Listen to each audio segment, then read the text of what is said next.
Hello. Hello. Hello. Hello, ആരാ? കേൾക്കാമോ? കേൾക്കാം. പിന്നെ ഞാനേ ഇത് നിങ്ങളുടെ ഒരു ഫോൺ നമ്പർ കിട്ടി ഞാൻ വിളിക്കുന്നത്. അതായത് നമ്മുടെ റീന അലക്സ് എന്ന് പറഞ്ഞ സഹോദരിയുടെ അമ്മയുടെ നമ്പറാണോ? അതെന്തെങ്കിലും കൊടുക്കാം.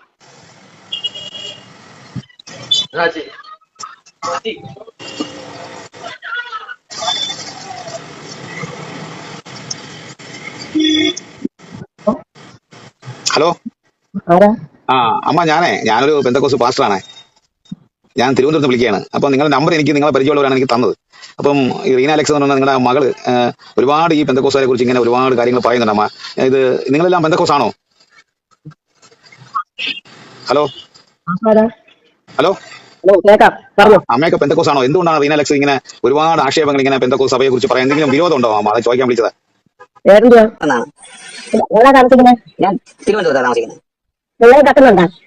എന്താ? നിങ്ങൾ നിരത്തിന്റെ കയ്യിൽ നിന്ന് മോട്ടിച്ച് വാങ്ങിക്കുന്നുണ്ടോ? ഇല്ല, ദശാംശമൊക്കെ വാങ്ങിക്കാറുണ്ട്. ദശാംശം വാങ്ങിക്കുന്നെങ്കിലേ ദശാംശമായിട്ട് വാങ്ങിക്കുന്നവർക്ക് കുഴപ്പമൊന്നുമില്ലല്ലോ. നിങ്ങളെ പോലെ ഒരുപാട് പാസ്റ്റർമാര് അവരൊക്കെ നല്ലതാ പറയുന്നത്.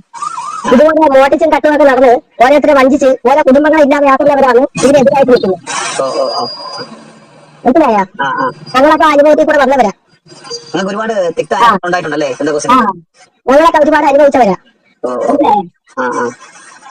ഞാനേ ബന്ധുബസ്സിൽ വന്നിട്ട് 40 കൊല്ലം കൂടുതലായി.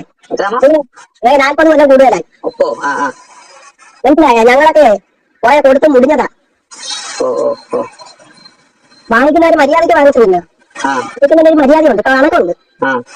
പാവപ്പെട്ട അണ്ണാക്കിന്റെ അകത്ത് വെക്കുന്ന ആ കഞ്ഞി വാരി കൈയിട്ട് വിരലിട്ട് വലിച്ചെടുക്കുന്നു.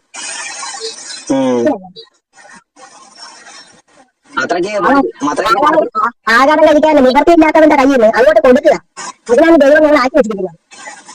അവന്റെ കയ്യിൽ നിന്ന് പിടിച്ചു കൊടുക്കാനല്ല, പാവപ്പെട്ടന്റെ കയ്യിൽ നിന്ന്. ഈ കൊറോണ വന്ന് ഇത്രയും കാലമായില്ല. ഏതെങ്കിലും പാസ്റ്റർമാർ ഏതെങ്കിലും പാവപ്പെട്ടന്റെ വീട്ടിൽ വിളിച്ചിട്ടുണ്ടോ? നിങ്ങളെയൊക്കെ നിങ്ങളൊക്കെ വിളിക്കുന്നുണ്ടോ? വാങ്ങിക്കാൻ വലിയ വൃക്ഷത്തിൽ കഴിഞ്ഞിട്ട് നിന്നുണ്ടല്ലോ നിങ്ങൾ.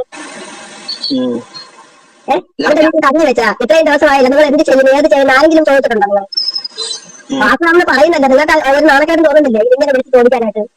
അല്ലമ്മ, അതായത് നമ്മുടെ വേദപുസ്തകത്തിൽ തന്നെ നമുക്ക് ഇടയന്മാർ ആളുകളുടെ പാലുകൊണ്ട് ഉപജീവിക്കണമെന്നും ആലയ ശുശ്രൂഷ ചെയ്യുന്നവൻ ആലയത്തിലുള്ളത് കൊണ്ട് ജീവിക്കണമെന്നും ഒക്കെ വേദപുസ്തകം പറയുന്നതുകൊണ്ടാണ് ഈ പാസ്റ്റർമാർ ഇങ്ങനെ ദശാംശവും സ്തോത്രത്തിലേക്ക് ആലയത്തിൽ വാങ്ങിക്കുന്നത്. സ്വോത്രക്കാഴ്ചയും അവരുടെ വീട്ടിൽ വെക്കുന്നതും വിളമ്പുന്നതൊക്കെ വാങ്ങിച്ച് കഴിക്കുന്നെങ്കിലേ അത് ഒരുപാട് കാലത്തിന്റെ മുമ്പേ പറഞ്ഞതാ കർത്താവ്. കർത്താവ് കൃഷിക്കാരനൊന്നും അല്ല. അവനൊരു വേണ്ടത് അവനൊരു കൊടുക്കുന്നുണ്ട്. അങ്ങനെ ജോലി ചെയ്തിട്ടുണ്ടോ? നല്ല അധ്വാനിച്ച് നല്ലതുപോലെ വയർ നിറയ്ക്കാനുള്ള ആഹാരം ഉണ്ടാക്കാനുള്ള അധ്വാനിക്കാനുള്ള ആരോഗ്യം തന്നിട്ടുണ്ട് ദൈവം. അധ്വാനിക്കുകയും കൂടെ ചെയ്യാം. അല്ല, ഞാനിപ്പോ അധ്വാനിച്ചുകൊണ്ടാണ് സോഷ്യൽ വരെ ചെയ്യുന്നതാ. അപ്പൊ നമുക്ക് പൈസ വരേണ്ട കാര്യമില്ല. ഞാൻ നിങ്ങളെ വഴക്ക് പറയല്ല. നിങ്ങളിപ്പോ എന്റെ അടുത്ത് ചോദിച്ചത് കൊണ്ട് ഞാൻ മറുപടി പറഞ്ഞതാണ്. അത് ശരിയാ. ഞാൻ ചോദിച്ചതെന്ന് വെച്ചാലേ, സാധാരണ ഈ വേദപുസ്തകത്തിനകത്ത് അങ്ങനെയും ദൈവവേല ചെയ്തും ജോലി ചെയ്തും സുവിശേഷ വേല ചെയ്യാം. അധ്വാനിക്കാത്ത ഭക്ഷിക്കാനുള്ള യോഗ്യത ഇല്ലെന്ന് പറഞ്ഞു. അതെ, അത് പൊതുവിലുള്ള ഒരു കാര്യമാണ് പറയുന്നത്. പക്ഷെ അതും പൊതുവിലുള്ള കാര്യമാണ്. എന്തുവാ ആലയത്തിൽ കൊണ്ട് കൊടുക്കണമെന്ന് പറയുന്നത് പൊതുവിലുള്ള കാര്യമാണ്. അത് നമ്മുടെ ഇല്ലായ്മയിൽ നിന്നും ഉള്ളവന് നമ്മൾ സന്തോഷത്തോടെ എന്തെങ്കിലും കൊടുക്കണമെങ്കിൽ അത് വാങ്ങിക്കാം. ഇത് ഇന്നത് തന്നെ ഞങ്ങൾക്ക് തരണം, 110 തരണം. ഇതൊക്കെ കണ്ടീഷൻ വെച്ചിട്ട് വാങ്ങിക്കുന്നത്. അവരെ ചിലപ്പോൾ കൊണ്ടുവരുന്ന കാശ് എന്തെങ്കിലും അത്യാവശ്യ കാര്യത്തിനൊക്കെ ഉപയോഗിക്കേണ്ടത്. അതൊക്കെ ഞങ്ങളുടെ ആലയത്തിൽ കൊണ്ടുവന്നിട്ട് ആലയത്തിൽ കൊണ്ടുവന്ന് പറഞ്ഞ് ഞങ്ങൾ ആലയത്തിലേക്ക് വാങ്ങിച്ചിട്ട് അവരെ വീട് പട്ടിണി കത്തിക്കുന്നു. ഇത് നിങ്ങൾക്കൊക്കെ 100 പേരുടെ കയ്യിൽ നിന്ന് കിട്ടും. ആ അധ്വാനിക്കുന്നവന് ഒരുത്തനാ വീട്ടില്, ആ കുടുംബത്തില്. ശരിയാ അമ്മ, പറയാൻ കാര്യമില്ലെന്നൊരിക്കലും ഞാൻ പറയുന്നില്ല. പക്ഷെ ഈ ദശാംശവും ഈ സ്തോത്ര കാഴ്ച എന്നൊക്കെ പറയുന്നത് നമ്മള് വേദപുസ്തകത്തെ, അതായത് ദശാംശം പറയുന്നതേ ലേവി കുടുംബത്തിനാ പറഞ്ഞിട്ടുള്ളത്. പുരോഹിതന്മാർക്ക് ലേവി കുടുംബത്തിനാ പറഞ്ഞിട്ടുണ്ടായിരുന്നു. അത് ഇപ്പോഴും അത് വെച്ചിട്ട് എനിക്കിതെന്ന് പറയുന്നത് തെറ്റാണ് കേട്ടോ. അത് അധ്വാനിക്കുക. അവരെന്തെങ്കിലും സന്തോഷത്തോടെ തരണമെങ്കിൽ നമുക്ക് വാങ്ങിക്കാം. അവർ മനസ്സ് അവർ സന്തോഷത്തോടെ നമുക്ക് എന്തെങ്കിലും തരണമെങ്കിൽ അത് നിങ്ങൾക്ക് വാങ്ങിക്കാം. അതിൽ അങ്ങനെ കൊണ്ടില്ലെന്ന് ഞാൻ പറയുന്നില്ല. അല്ലാതെ ഒരു കണക്ക് പറഞ്ഞിട്ട് ഇന്നത് ഞങ്ങൾക്ക് തരണം, ഇന്നത് തരണം, ഇന്നതിന് കൊടുക്കണം, ഇന്നതിന് കൊടുക്കണം, അത് വാങ്ങിക്കണം, കസേര വാങ്ങിക്കണം, മേശ വാങ്ങിക്കണം, ടേബിൾ വാങ്ങിക്കണം, ബോക്സ് വാങ്ങിക്കണം, സ്പീക്കർ വാങ്ങിക്കണം. ഇതൊക്കെ വാങ്ങിച്ച് എവിടെ കൊണ്ടുപോകും? അല്ല, ഞാൻ ചോദിക്കാൻ വാങ്ങിച്ച് അവിടെ നരകത്ത് കൊണ്ടുപോകാനാണ്? അവിടെ തീ കൂട്ടാനാണ് ഈ താങ്കളുടെ വാങ്ങിച്ച്? ദശാംശം എന്ന് പറയുന്നത് നമുക്ക് ഈ ലേവ്യര് അല്ലെങ്കിൽ ന്യായപ്രമാണം വന്ന ശേഷം ഉണ്ടായതല്ല.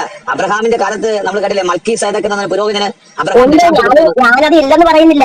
ഞാൻ നിങ്ങളുടെ അടുത്ത് ഇല്ലെന്നൊന്നും ഞാൻ പറയുന്നില്ല. പക്ഷെ നമുക്ക് സന്തോഷത്തോടെ കൊണ്ട് തരാണെങ്കിൽ എന്തെങ്കിലും നമുക്ക് തരണമെങ്കിൽ അവരുടെ മനസ്സിന് എന്താ കൊടുക്കാൻ താല്പര്യമുണ്ട് അത് നമ്മളെ കൈ കൊണ്ട് തരുമ്പോൾ അത് സന്തോഷത്തോടെയാണ് തരുന്നത്. മനസ്സിലായോ? ഒരുത്തന്റെ കയ്യിൽ നമ്മൾ പിടിച്ചു കുറച്ച് ഇത് തിന്നത് തന്നെ ഞങ്ങൾക്ക് തരണം. ഇന്നത് ചെയ്യണം, ഇന്നത് പിടിക്കണം, നിങ്ങൾ തിന്നില്ലെങ്കിലും കുഴപ്പമില്ല, നിങ്ങൾ ഒരു ചായ കുടിക്കുന്ന കാശെങ്കിലും അത് ഞങ്ങൾക്ക് വേണം. അവൻ ചായ കുടിക്കാതെ നിങ്ങൾക്ക് തരുന്നത് 10 പേര് നിങ്ങൾക്ക് തരുമ്പോൾ നിങ്ങൾക്ക് 100 രൂപയായി. അവൻ 10 പേർക്ക് ചായ കുടിക്കാതെ 10 പേര് നിങ്ങൾക്ക് തരുമ്പോൾ നിങ്ങൾക്ക് അത് 100 രൂപയായി. അവന് ഏറ്റവും ഒരുത്തനാണ് വീട്ടിൽ അധ്വാനിക്കുന്നത്. ഓക്കെ. അപ്പൊ പിന്നെ അമ്മ നിങ്ങളൊക്കെ ഇപ്പൊ പെന്തക്കോസ് അനുഭവത്തിലാണോ, അതാ റീന പെന്തക്കോസ് അനുഭവത്തിലാണോ? നിങ്ങളെല്ലാവരും പെന്തക്കോസിന് മാറിപ്പോയോ? ആരും മാറിയിട്ടില്ല. ഞങ്ങൾ ബന്ധുക്കോസുകാർ തന്നെ. ഇന്ന് ഞങ്ങൾ ബന്ധുക്കോസിൽ തന്നെയാണ് പ്രാർത്ഥിക്കുന്നത്. ഇന്ന് ഞങ്ങൾ ബന്ധുക്കോസ് എന്ന് പറയുന്നത് ഒരു ദിവസത്തിന്റെയാ. ദൈവത്തോട് പ്രാർത്ഥിക്കുന്നതാണ്, ദൈവത്തിന്റെ മക്കളാണെന്ന് പറ, സഭയെന്ന് പറ. ഞാൻ സമ്മതിച്ചു. അപ്പൊ നിങ്ങൾ കൂട്ടായ്മ പോകുന്നുണ്ടോ ഇപ്പൊ? കൂട്ടായ്മ പോകുന്നുണ്ട്. അല്ല, പെന്തക്കോസിന്റെ കൂട്ടായ്മ പോകുന്നുണ്ടോ? ഞങ്ങൾ പോകുന്നുണ്ട്. എവിടെ ഇപ്പം പോകുന്നത്? കാരണം ഞാൻ നിങ്ങളുടെ മകളുടെ ഉപദേശത്തിന് വിരുദ്ധമായിട്ടൊക്കെ ഞാനും വീഡിയോയിൽ സംസാരിച്ചിട്ടുണ്ട് കുറച്ച് കാര്യങ്ങളൊക്കെ. അന്യഭാഷയെ കളിയാക്കുന്നതും പിന്നെ പരിഹസിക്കുന്നതിനെ കുറിച്ചൊക്കെ ഞാനും അവർക്കെതിരെ വീഡിയോ അതായത് മറുപടി പറഞ്ഞിട്ടുണ്ട്. വിഷയങ്ങൾ മറുപടി അവതരിപ്പിച്ചിട്ടുണ്ട്. അപ്പം ഞാനിങ്ങനെ അന്വേഷിച്ചപ്പോൾ എനിക്ക് നിങ്ങളുടെ കോൺടാക്ട് ഒക്കെ നിങ്ങൾക്ക് പരിചയമുള്ള ആൾക്കാരെ എന്നെ തന്നു. അവരെ വിളിച്ച് ചോദിക്കുക. അപ്പം റീനെ കുറിച്ച് പറഞ്ഞിരിക്കുന്നത് നിങ്ങളുടെ പോലും നല്ല ബന്ധങ്ങളില്ല, അതായത് നിങ്ങളുടെ പോലും ഭയങ്കര രീതിയിലാണ് സംസാരിക്കുന്നത്. ഒരുപാട് ചീത്തയൊക്കെ വിളിക്കും, വീട്ടുകാരെ ഭർത്താവിനൊക്കെ ചീത്തയൊക്കെ വിളിക്കുന്ന സ്ത്രീയാണെന്നൊക്കെയാണ് പലരും പറഞ്ഞത്. അപ്പൊ ഞാൻ വിചാരിച്ചു ഒന്ന് അന്വേഷിക്കാന്ന് വിചാരിച്ചു കാര്യങ്ങൾ.